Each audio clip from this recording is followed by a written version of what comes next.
Sky force cinema అయితే చూశాను మచ్చా. ఇంకా స్కై ఫోర్స్ గురించి మాట్లాడుకుంటే ఈ స్కై ఫోర్స్ కంప్లీట్గా సస్పెన్స్ యాక్షన్ డ్రామా అని చెప్పుకోవచ్చు. ఇంకా మెయిన్గా చెప్పుకోవాలంటే అక్షయ్ కుమార్ చాలా సంవత్సరాల తర్వాత ఒక మంచి పర్ఫార్మెన్స్ ఉన్న సినిమా అయితే చేశాడు. తన యాక్టింగ్ అయితే చాలా బాగుంది. ఈ మధ్యకాలంలో అక్షయ్ కుమార్ యాక్టింగ్ తగ్గిందని చాలామంది చెప్తూనే ఉన్నారు. అది నిజమే. ఈ సినిమాతో అక్షయ్ కుమార్ ఈస్ బ్యాక్ అని చెప్పుకోవచ్చు. సినిమాకి అక్షయ్ కుమారే ప్లస్. సినిమాని మనం లాస్ట్ వరకు చూసామంటే అది కేవలం అక్షయ్ కుమార్ వల్లగానే. తన యాక్టింగ్తో జనాల్ని కట్టి పడేశాడు.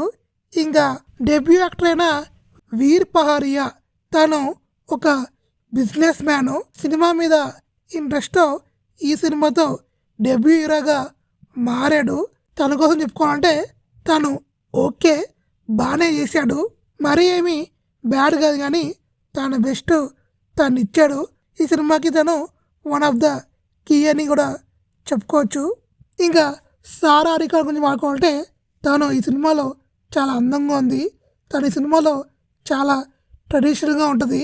ఎక్కడ ఎలాంటి ఎక్స్పోజింగ్ కానీ గ్లామర్ షో లేకుండా చాలా నీట్గా పద్ధతిగా ఉంది.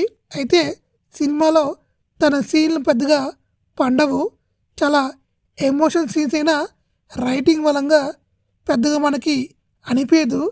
సారా అలీ ఖాన్ కాకుండా ఈ రోల్కి సారా అలీ ఖాన్ కాకుండా వేరే వాళ్ళు తీసుకుంటే ఈ క్యారెక్టర్ చాలా బాగా పండేది.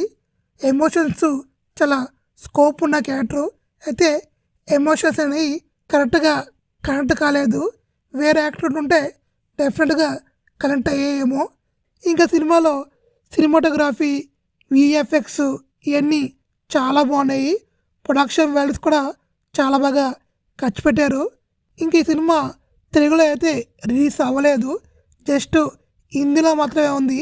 ఇంకా ఓవరాల్గా చెప్పుకోవాలంటే one time watchable. Akshay Kumar గురించి ఒకసారి ఈ సినిమాని డెఫినెట్గా చూడొచ్చు. నా రేటింగ్ అయితే 2/5.